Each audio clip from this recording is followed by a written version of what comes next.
Howdy, Joseph. Hi, hello, how are you? We heard the news, We're quite enthused. and the only thing to do What should we do? is strum this guitar And sing to the stars. and serenade you. You survived, and that's true. I thought I'd send a little wish to you. That is some mighty fine fiddling. But hey, let's pick it up. All right. That's more like it. Yeehaw! Play it for Joseph. All right, now where were we?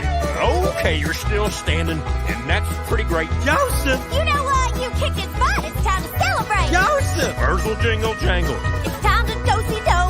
So grab yourself a partner and let's see go. Cause it's a Jingle jangle here and a jingle jangle there. Jingle jangle inspiration everywhere. A jingle jangle here and a jingle jangle there.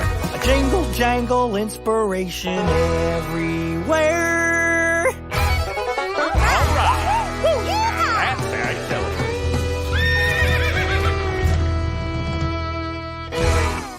Joseph Jaffe is not famous. I'm kind of famous. I'm Jerry Springer. And Jaffe is no host. He'd be lucky to be in my audience, let alone on my show. Well, maybe he's crazy enough to be on my show. I take that back. And that's not a good thing. Am I being overconfident? Am I becoming complacent about complacency? I think you are. Oh, he's not the Messiah, he's just a very naughty boy.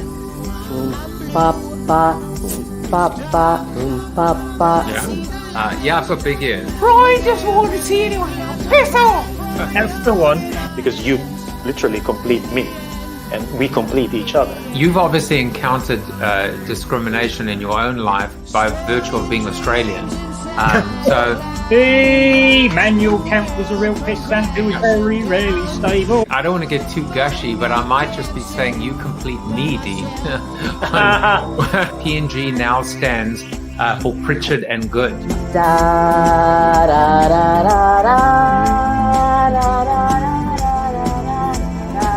Branding is not a bad blind date. Look at you! You are insane! How did I do that? You're How insane! did I do that? You're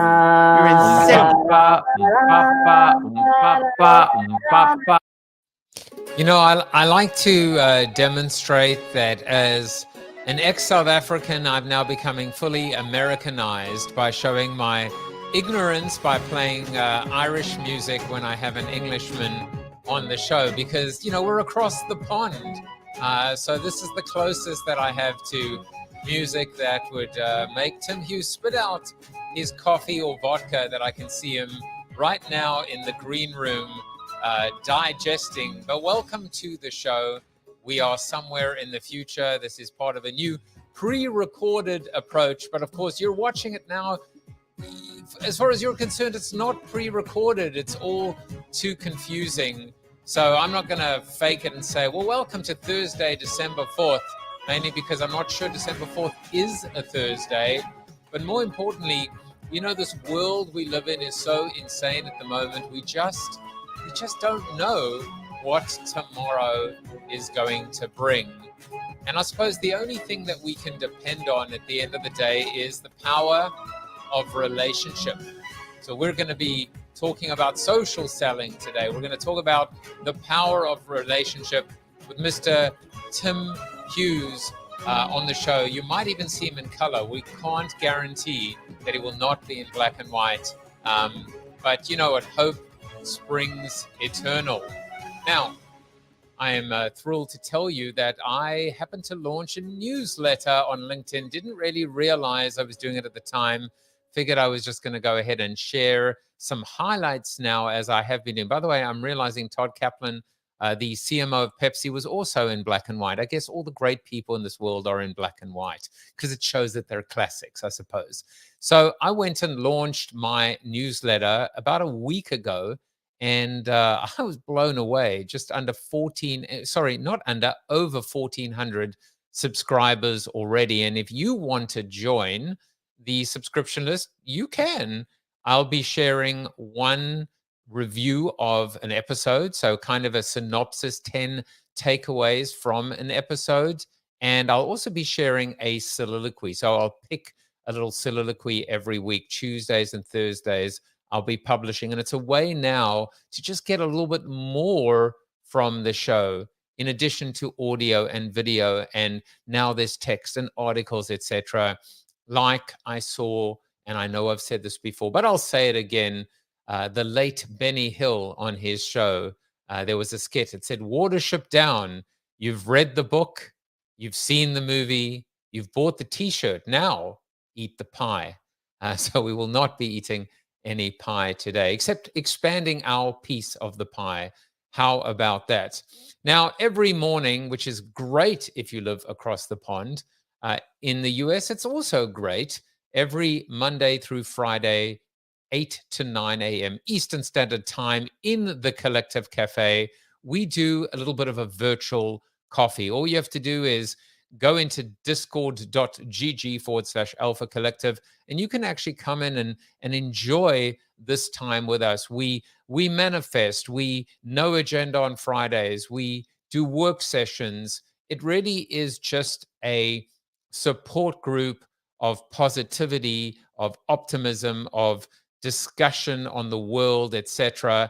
And it's like the highlight of my day, other than sitting down with Tim Hughes, who will be on the show shortly. Every Thursday, we're doing a live read of my very first book, Life After the 30-Second Spot, where I not only dictate or narrate the book, but then there's commentary in terms of, hey, what came true? What didn't come true? What still hasn't even happened, which means it's an opportunity to jump on. And last week, it was incredible reading a line or a page on community. When everyone's talking about community in 2022, here we are 17 years later, and I'm proud of the fact that I was on the money. Community is the only real economy of scale. In today's brave new world, community is the next iteration of the legendary water cooler effect. You don't get more social than what I call non-media, which is human beings interacting with other human beings, and more on that soon. Now, here are some other human beings that haven't exactly got the memo. And I just thought it was funny. It's funny, not really funny, but it's in the news at the moment. And what I've actually realized is here is the kiss of death. Here is basically, the beginning of the end. If you are on the cover of a magazine and you are referred to as the next anyone, it's time to hire a lawyer, I think. So the crowds go wild because this is the litmus test. If you are the next Warren Buffett, you're probably going to jail. If you are seen as the next Steve Jobs, you're probably going to jail. Here's the thing. Our priorities are changing. Now, we say in social selling, people don't care how much you know until they know how much you care. What is a priority in our life? What matters in our life? I don't think it is, in fact, the pie anymore. I don't think it is being able to maximize our wealth and our net gain at the expense of others. It's very interesting to me because just the other day, Jeff Bezos has followed suit, the founder of Patagonia, essentially giving away all of his money or most of his money to charity. This, I believe, is the new way forward. And it's something to pay attention to. Greed is not good. Sorry, Gordon Gekko. Greed is not good. But now it's time for our seated soliloquy, and I want to get back to the subject at hand, seated soliloquy. I actually went and realized that I was playing around with my little roadcaster, but this is what I wanted rather than my beeper. It's called putting the social in selling. Now, I remember when I wrote There it is, somewhere up there. I wrote a book called Join the Conversation. By the way, I just realized right now that I have to flip my mirror again, so that before I could actually point to the left, but now I have to point to the right. Anyway, occupational hazard of being the showrunner, the person who makes the tea, the on-air host, the person who writes the script, the person who recruits the guests, etc. But let's get back to the subject at hand. When I wrote Join the Conversation, I spoke about the phrase of social media. And I said media, to quote Ernie Kovacs, the television personality, great television personality from the 50s. He said, television, a so-called medium, because it is neither rare nor well done. The media is oil, as in snake oil. It's what we use to interrupt our prospects, our suspects, our intended victims, I mean customers. It's what we do to get their attention, to buy the attention, to pay for their attention instead of paying attention. That is media. But then social, well, social's something completely different, isn't it? Social is what we do when we go for a drink or have a pint or hang out at the park and enjoy the beautiful outdoors. Social is about relationships. Social is about friendship. Without social, social is not just the air we breathe, it is the water that we drink, and without it, we will surely die. So if social is water, which we cannot live without, and media or medium is oil, guess what? Oil and water don't go together, and yet we put these two terms together and we decided to create a compound phrase called social media. And one of the things I said back then is I said, it's time to put the social back into media. It's time to put the social back into marketing. It's time to put the social back into commerce, into selling. It's time to put the social back into selling. And so when we think about social selling, in B2B terms, there is this new term, it's not so new, called ABM, account-based marketing. Essentially what we're doing is we're focusing on relationships over transactions. And that is what we're going to pick up now with my guest, Tim Hughes. Let me tell you about Tim Hughes. Tim Hughes is universally recognized as the world's leading pioneer and innovator of social selling. So in other words, he's going to come on now and tell me how wrong I was about everything because, I'm just the schlepper of social selling. He's currently ranked #1 by Analytica as the most influential social selling person in the world. And I'm glad I didn't read this bio before because now I'm intimidated. In 2021, LinkedIn said he was one of the top 8 sales experts globally to follow. And Brand24 announced recently he was the 16th most influential person in marketing globally based on measured social media influence. Now, that is insanely awesome. He's also co-founder and CEO of DLA Ignite and co-author of the best-selling books, Social Selling Techniques to Influence Buyers and Changemakers, and Smarketing, How to Achieve Competitive Advantage Through Blended Sales and Marketing. I love it. He has recently launched a second edition of Social Selling Techniques to Influence Buyers and Changemakers, which has been fully updated. All 3 books published by Kogan Page. Let's welcome him on the show, Mr. Tim Hughes, the influential Tim Hughes. Welcome to the show. Hello, Joseph. How are you doing? I'm intimidated by your. Are you? Your Come on. Yeah, I didn't realize with the introduction that all the time that I spent at school learning Monty Python sketches, that it was for this point in time. Wasn't it just? In fact, somebody sent me today one of the greatest Monty Python skits from clearly, Life of Brian, and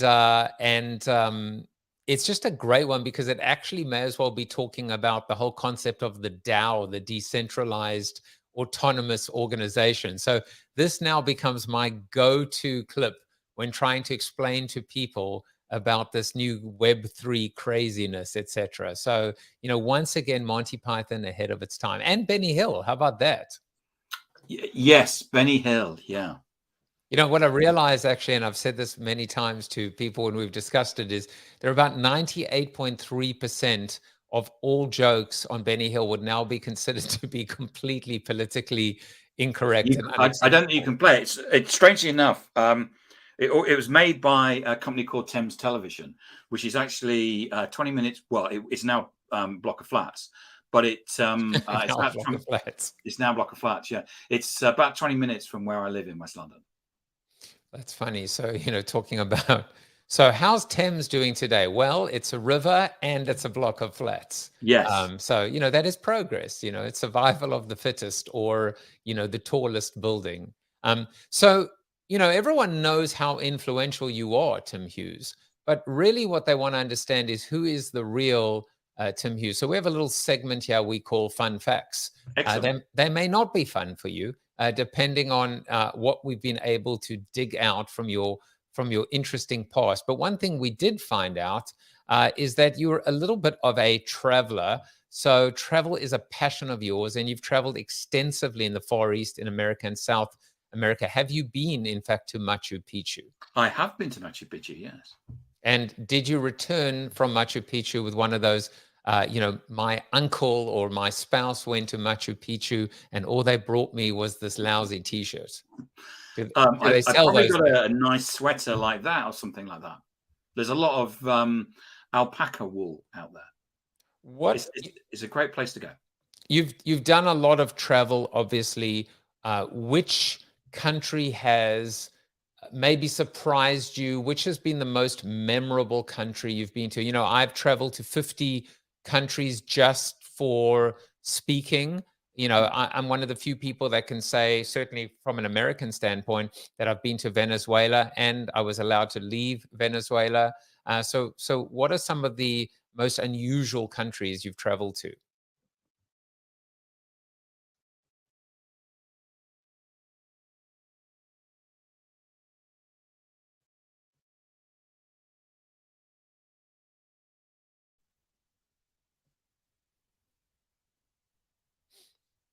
Mr. Tim Hughes?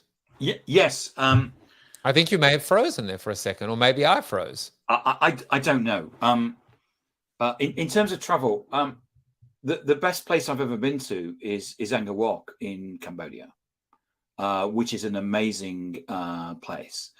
And I think one of the places that surprised me was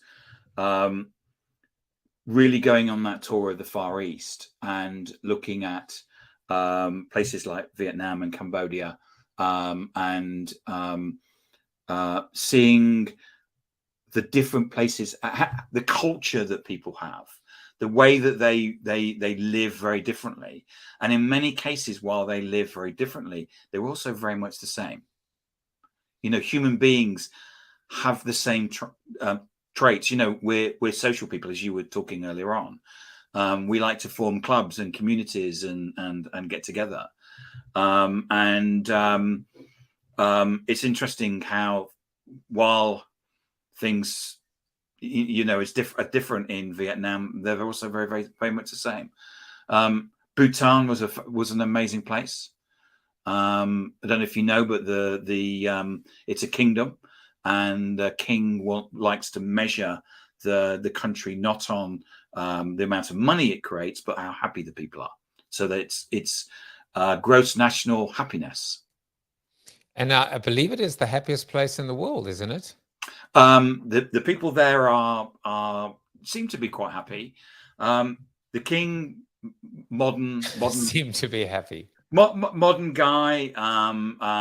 He recognized that for people to get on, they needed to understand English and they need to understand computing. So you can walk up to school children and have a conversation with them in English, basic English, but they also understand computing because they they reckon that there was going to be this situation where they need to be able to sit in Bhutan and be on computers and connect with the rest of the world, which seemed to catch on in about 2020. So there is method to the madness sometimes of being able to ask a guest about their fun facts, because what you start to do is pause together a very interesting red thread that doesn't unravel, but instead we start raveling. We think about social selling. We think about this idea of a digital identity. In this case, thinking about happiness as opposed to profitability, thinking about building a relationship over time as opposed to just getting to the sale. That's one interesting, offshoot that comes out of that particular story. But the other one is the cultural story. So, for example, people that go to Japan or go to the East, when you get, for those Gen Zers, we're going to talk about something called a business card. You may not know what that is, but back in the day when we used to have business cards, of course, what is that? You take the business card and you present the business card to someone. And the worst thing you can do, which of course is a very American thing to do, is you take the business card and you basically shove it in your back pocket, i.e., your bottom, which is the biggest insult to say, this card is so invaluable to me, I'm actually going to stick it, in my backside. But instead, what you're meant to do is take it, you're meant to study it, you're meant to look at it, and then and whatever you do, don't put it away. Put it in front of you. Right. So on the basis of those two aspects, learning from other cultures about respect, about happiness, about decency, about integrity, contrasted with what's been going on with FTX, Elizabeth Holmes, etc. What have you learned from your travels now that has helped you professionally with respect to helping people understand the power, the value of social selling? I think that you picked up a point there, which is that social selling is about it's community before commerce. If you approach social media in any format where you say, right, I'm going to make some money from this, and I'm going to do this, you won't get very far. And the thing about social selling that people mistake, I was at a TEDx conference this weekend watching one of my team present. And people go, oh, yeah, I know all about social selling. Oh, do you? That's interesting. I said, yeah, what we have to do is we take stuff and we put it on social media and we hope that people read it and then they buy stuff. Okay, that's not social selling. That's just advertising or spam. And I think that's one of the things that people miss, is that actually this is about building community. It's about building relationships. And we can build relationships very, very quickly today. A lot of people say that social selling takes a long time. It doesn't. We can connect to people on social, and social then is about having a conversation. It's not about having a pitch. There's two reasons why you shouldn't pitch. One is it's spammy and nobody likes it. And two, actually, we're psychologically conditioned not to like pitches. We get a flight or fight response, which is why you often get people saying, just go away, words to that effect. Or getting blocked or things like that. Social media is, and you were sort of like hinting at it earlier on, which is it's social and it's media. And what we need to do is be social and see this as in effect a online networking event where we go onto social, we build relationships, and we have conversations. And why do we have conversations? Because everything I sell needs to have a conversation. In B2B, business to business, you need to have a conversation to sell anything. So let's have conversations. I also love the idea of thinking about an online interaction or even an offline interaction as essentially networking. Yes. When you're at a conference, you don't immediately go up to someone. I mean, we all have our techniques.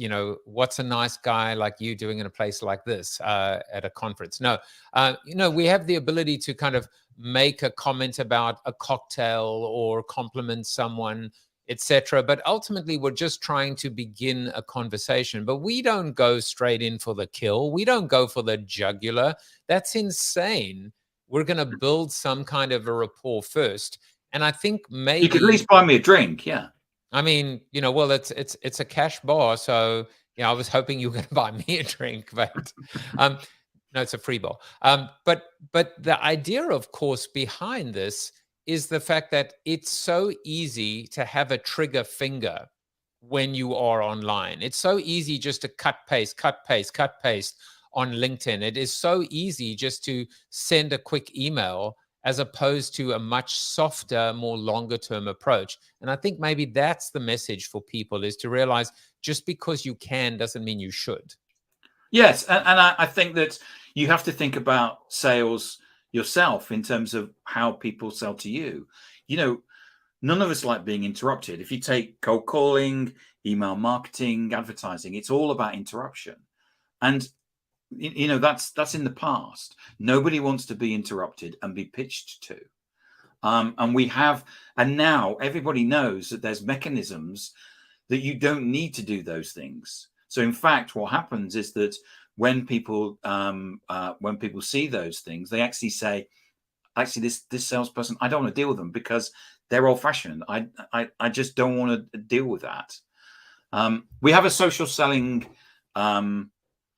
definition, which is it's about using your presence and behavior on social media to build influence, make connections, grow relationships and trust, which lead to conversations and commercial interaction. That's in essence, it's about connecting to people. LinkedIn, if we take that, allows you to connect to some 200 people a week. That's 200 conversations. Will there be a test on that definition? No, there won't be. It was very good. And the thing is, like, the fact that there is a definition implies, that there is depth and breadth and foundation and gravitas and framework and strategic vision and mission. And the bottom line is, it isn't a tactic in search of a strategy. It is a much broader fundamental business approach. It is a philosophy as much as it is anything else, right? Yeah, absolutely. And there are thousands, if not millions, of people that will teach you how to use LinkedIn.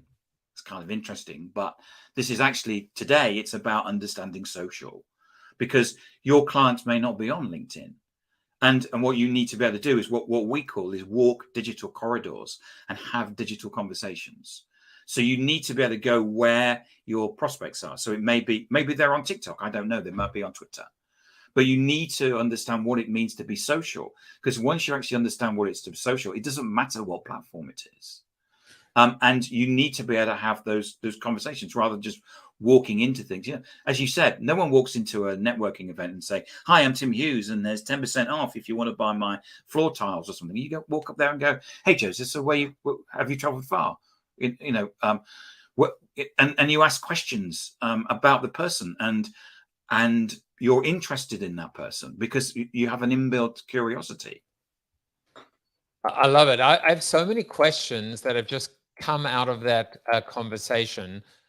The first is, if it is true that nobody likes to be sold to and yet everybody loves to buy, certainly that is true in a B2C context. But if nobody loves to be sold to, how do you in fact sell in a digital environment, or just in an environment, besides obviously what we've just been talking about, which is the softer sell, the ability to establish a dialogue, a relationship and a rapport. But what happens when even, that is a telegraph in of itself, and already, the garlic, the crucifixes and the garlic cloves are coming out to repel the vampire? I think that, what happens today is that whenever we see a salesperson online or whatever, the first thing that we think is, we don't like you, we don't trust you, we don't believe a word you say, and you're going to try and sell me something which I don't want. So from a selling perspective, those barriers are already up. And what your job is to do is actually to come across as different. Certainly in the B2B space where I work, it's a considered purchase. What we're looking for as a buyer is an expert, somebody that can help us. So we have a client, Namos Consulting. They're a 100-people Oracle reseller. After we actually trained them, they gave me an example. The CEO gave me an example of a person that was out there on social media searching, looking for something that was going to solve their business problem. They saw a salesperson and they walked towards them. Now, that's transformational, actually getting someone to walk towards you rather than run away from you. They walked towards them and said, "You look interesting. I think you can help me. Can we have a conversation?" They had a conversation, and that turned into a $2.6 million deal. So we're not talking about, small transactional deals. We're talking about people that are making significant investments in business systems by understanding, going out and searching for things, finding people that they start to know, like, and trust, and actually and then connecting to them, talking to them, and then signing on the dotted line and having these commercial interactions. So I like this idea of coming across as different. I like this idea of being able to help. I mean, it sounds so obvious to someone who's in the business, but to people that are newer in the business, that are trying to establish themselves or branch off or diversify specifically within this always on social media environment, one of the things that I've struggled with, because in my prison that is my head and my mad scientist thought process, I'm always like, hey, let me tell you about what I'm doing right now. Let me tell you about my latest project. Let me tell you about how awesome I am, as opposed to, what are you struggling with right now? Like, how's everything going with you?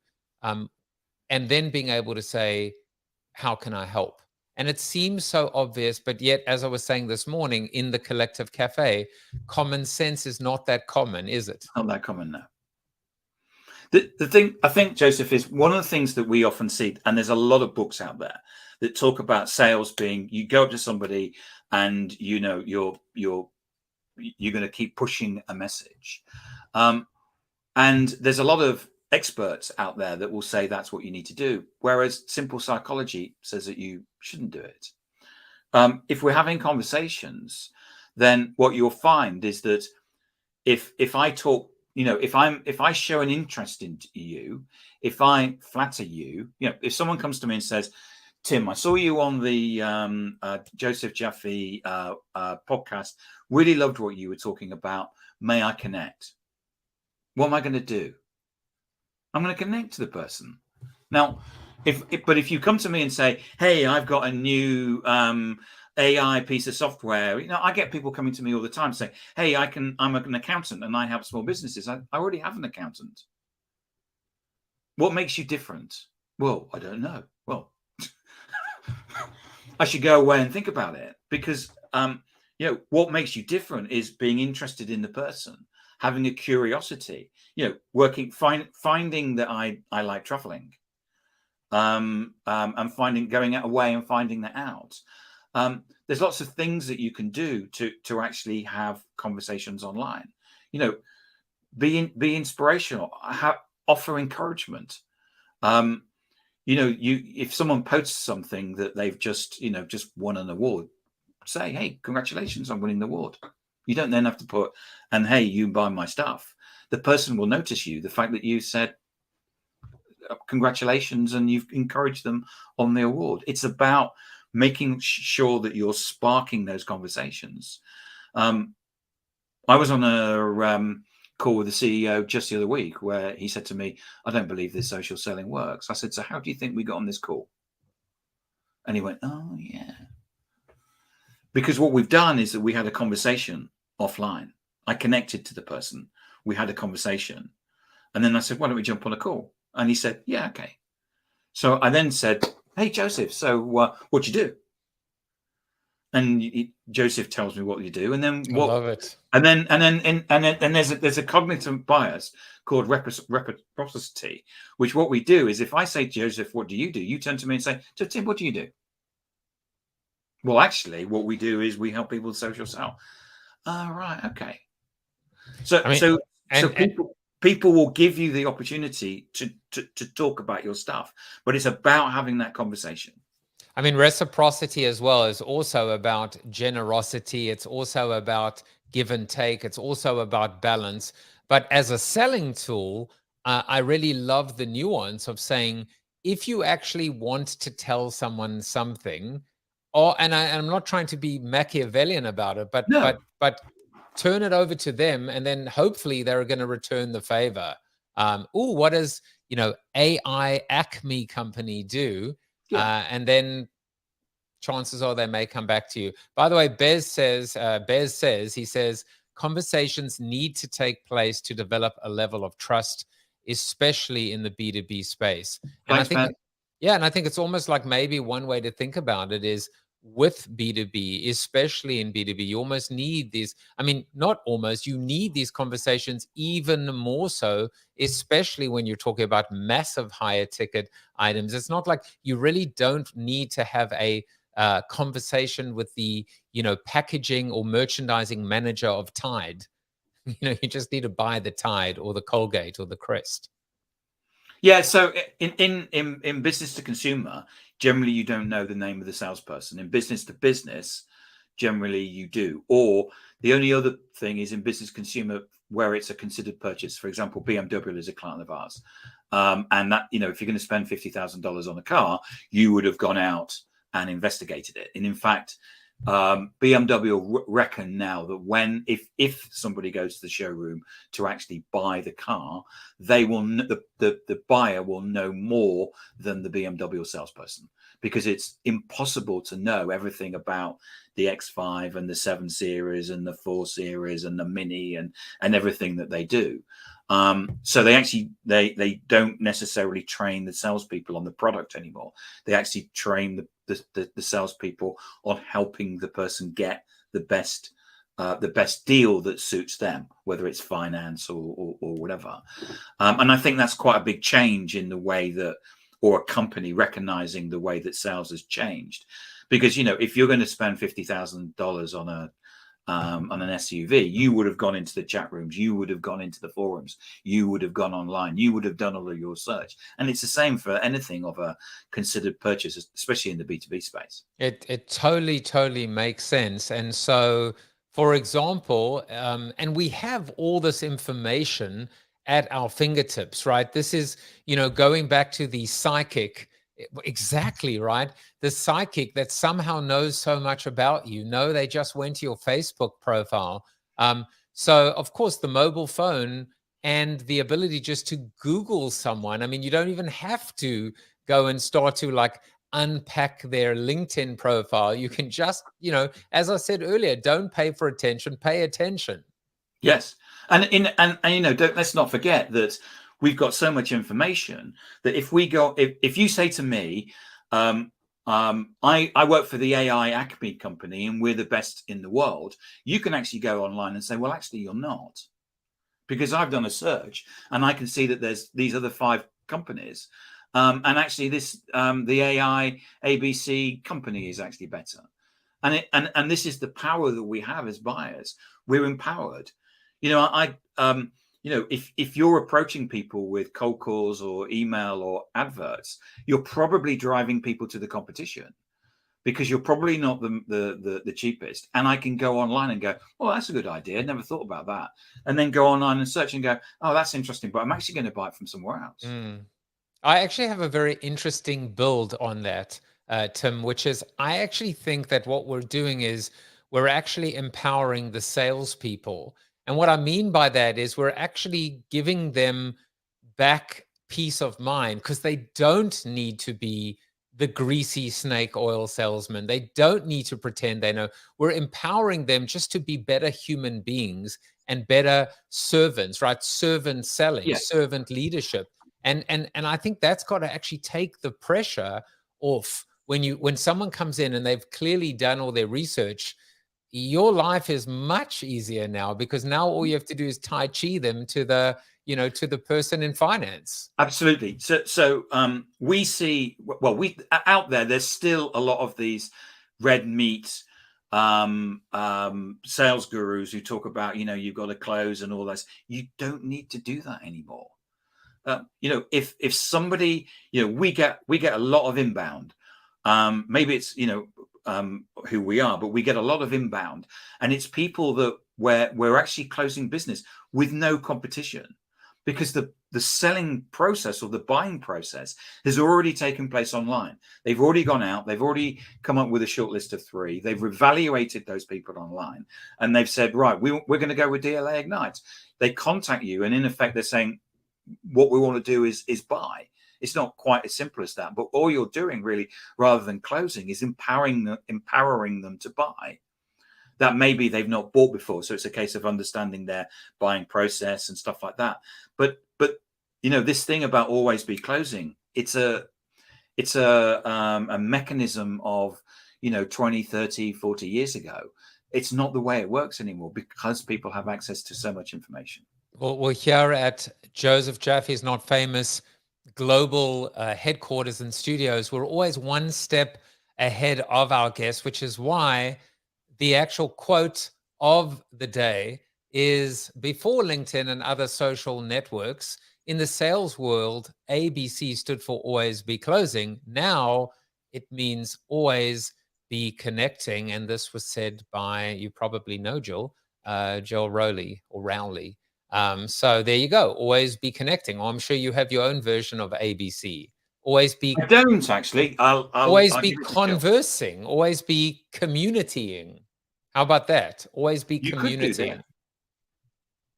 So there you go. I mean, the same point now. Bez says, this is so good.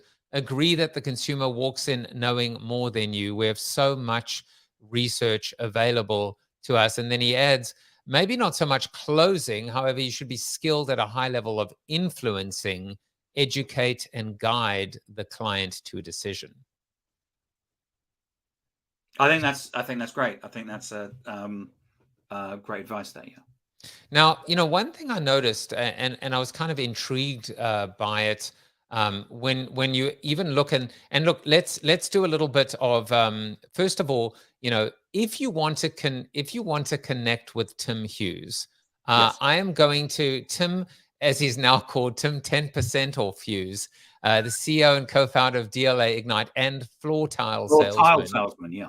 Exactly. So if you want a little bit of inside information now, you can just, I don't know, ask him about his vinyl record collection. So now we know about his travel, we know about his vinyl, or if you really want to impress the man, he also loves to go to the theater. So, Phantom of the Social Salesman, maybe it's Death of the Salesman. And they've all got albums. Look, they've all got vinyl albums. Well, exactly. I told you, we're very highbrow here. I clearly had no idea about that when I was Googling, but still, I'm going to take all the credit for it as well. But, let's talk about your book, and here also at our global studios, we listen, whatever, look at that. Whatever you can do, I can do better. In fact, yeah. I can even make you official sponsor of the show. There, we've got you as a little logo in the top right-hand side as well. You know how to use StreamYard, don't you? I don't even know what you're talking about, but sure, yes. In the subhead, techniques to influence buyers and change makers. Yes. That word was interesting to me, change makers, because normally I've never heard of that term in a B2B context or even in a selling context. How do you define what a change maker is? How are they different to a buyer, and how do you influence them? Great question. We actually got some research back from that Google did back in, I think it was 2015.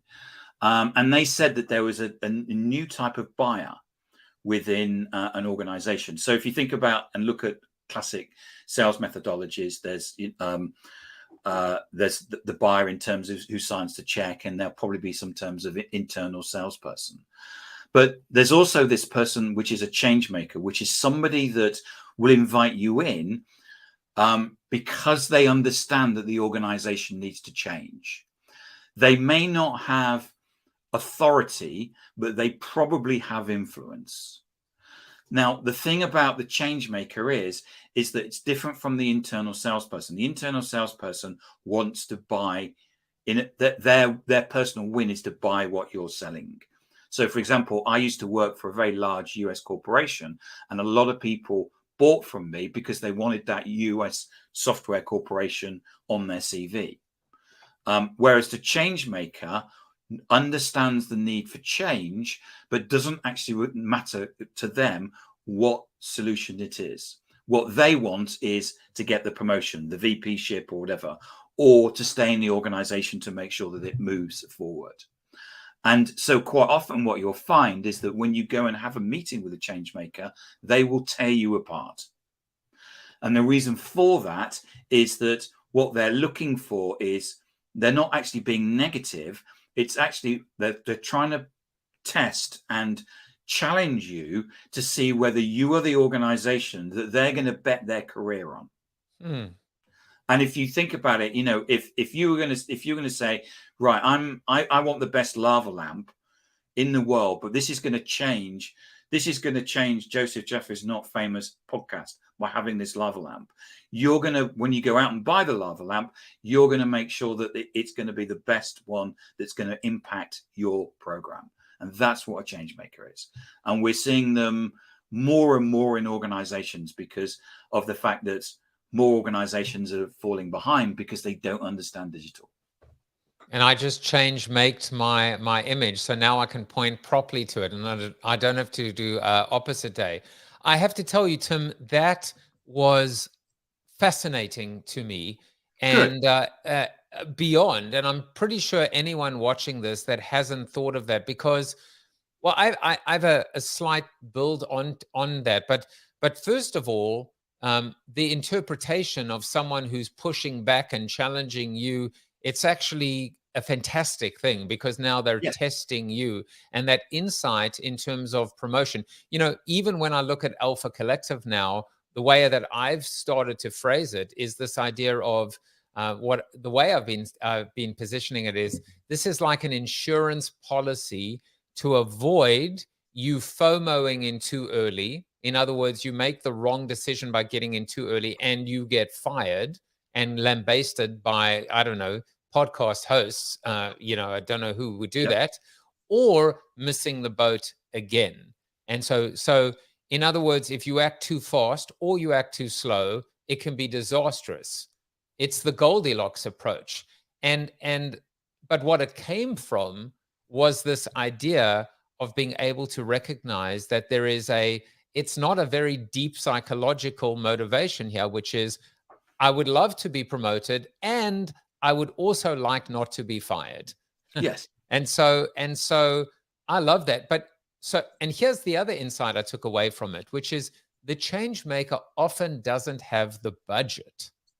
And so you're selling something to them that they can't buy. And because they can't buy, that also might create a wall or a barrier, because they're trying to protect themselves now. And so like all of this is like Epiphany Central. Thank you, wise Tim Hughes. You deserve to be number 16 on that list. I think it was a top 100. 10% off tile seller. I'm actually gonna pay 8% off, because I want to. I think that list was at 50, top 50 or top 100. I think it was top 100.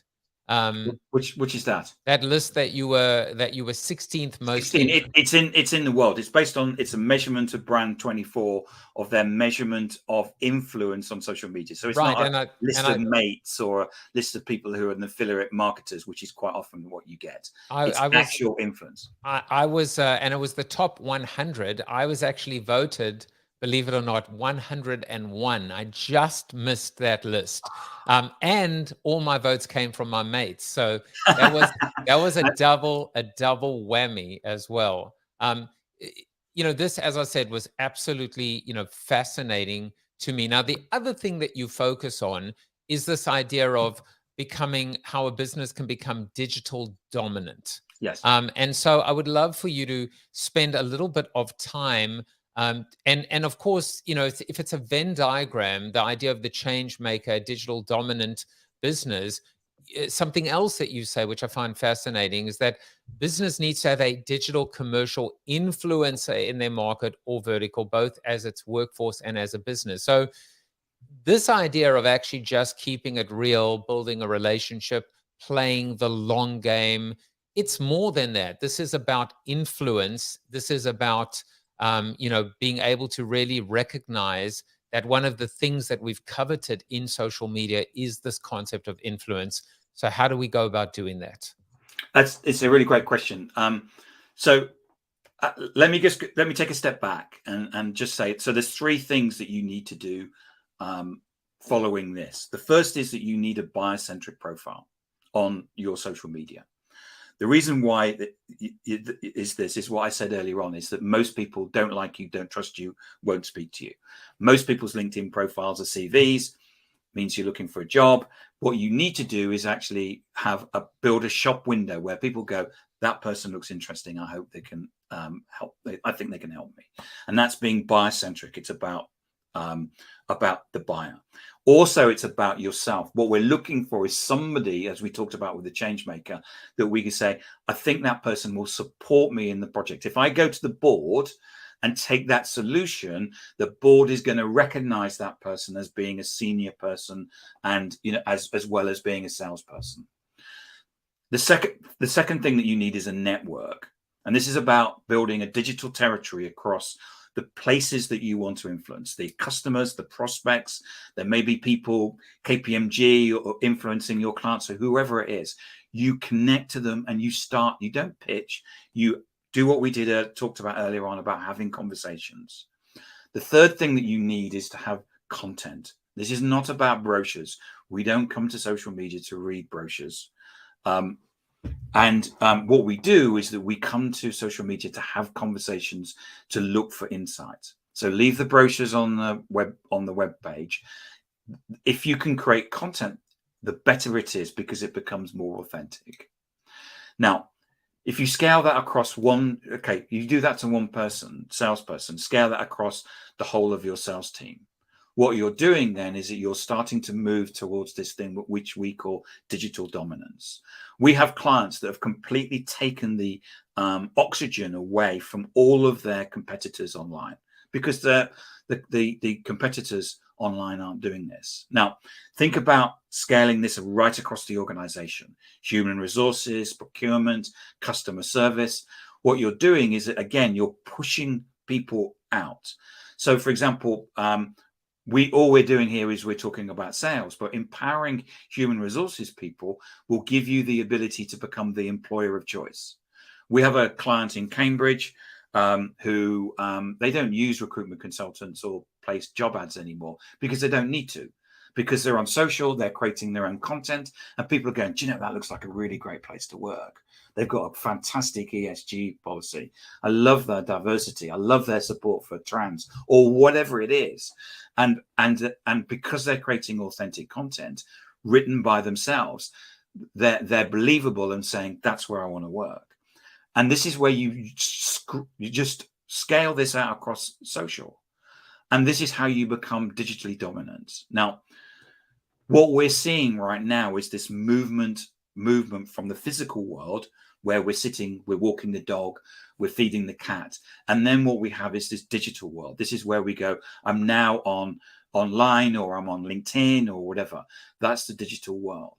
And what we need to do is we need to be building out our digital twin. So who is Tim Hughes online? What does Tim Hughes look like?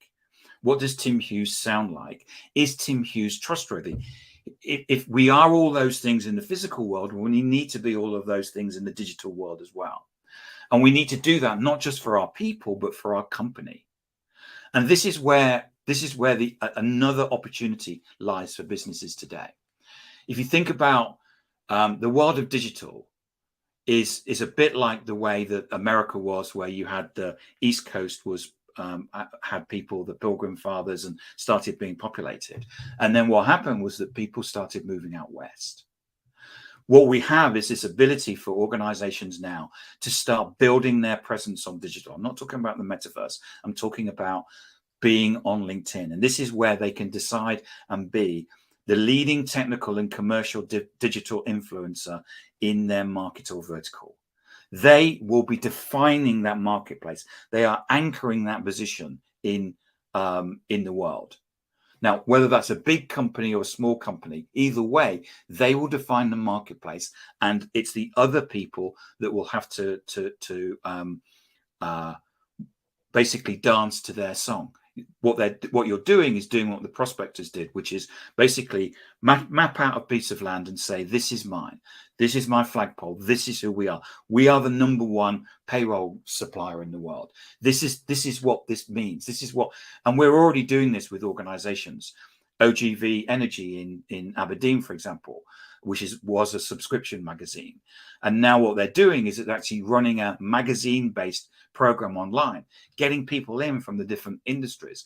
People are watching that and saying, this is what the definition of this marketplace is. And their competition don't know what to do because they don't understand what digital is.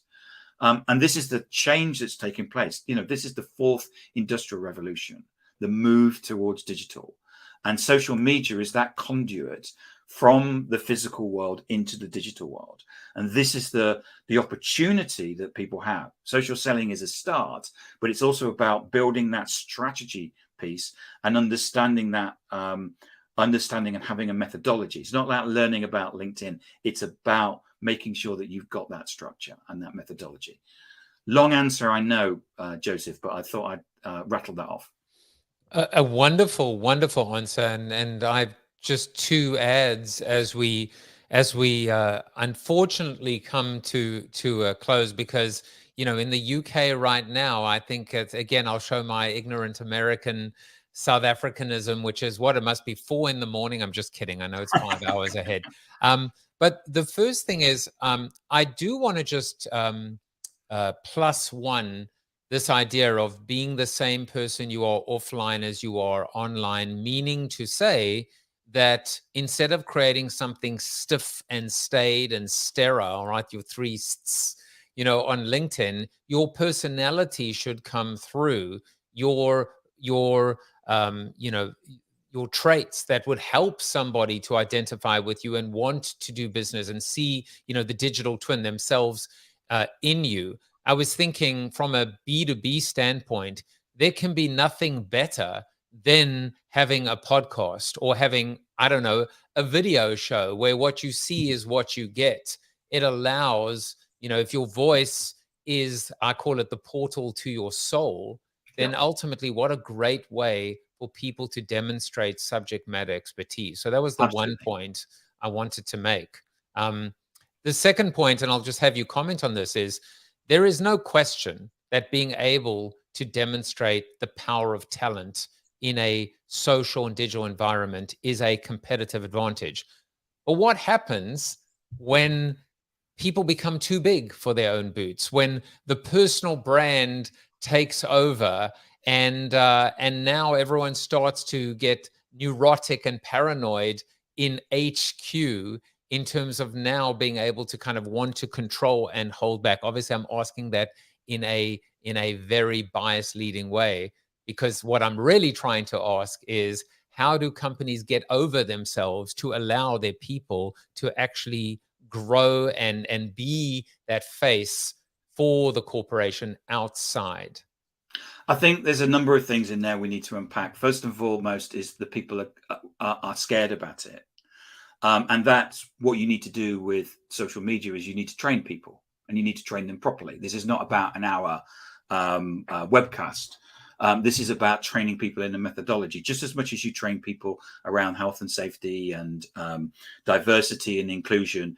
This, if you need to make sure that there are guardrails that people can use and get hold of.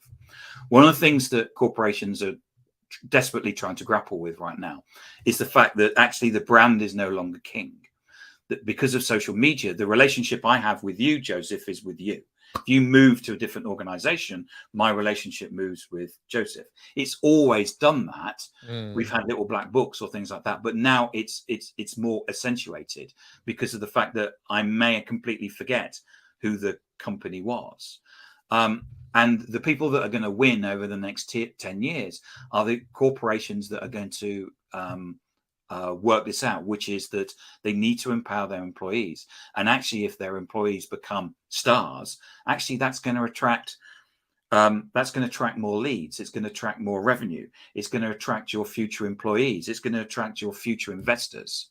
And actually, this is something that needs to be embraced rather than being scared about what the future is and trying to put the genie back in the bottle. And I think at the end of the day, you have to, as the old saying says, if you love someone, set them free, right? Yeah. And so sometimes you just have to almost accept it, set them free, but also realize that there is a necessary ending, an inevitability of people moving on and someone coming in their place. And that continuity absolutely can be institutionalized.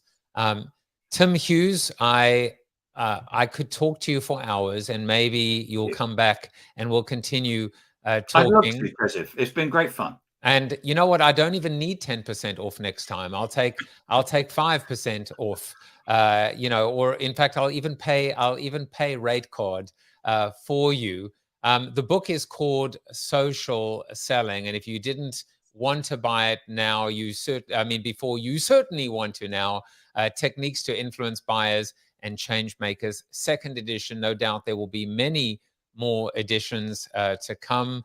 I can tell you that one person that absolutely has been paying attention and taking notes in terms of how to be a better social seller is Chuck Norris. You are Chuck Norris approved. And we will be back soon. Take care, everyone. Bye-bye. Thank you for watching the show about hope, positivity, optimism, and if there's time left over, a little bit of marketing with your host, multiple author, and global keynote speaker, Joseph Jaffe. If you like the show, tell a friend or two. Please subscribe to the show, and if you want to get inside news, previews of upcoming guests, and much more, visit josephjaffe.com/subscribe to sign up for the show's newsletter. And despite the best ministrations of your wife, you still look ugly.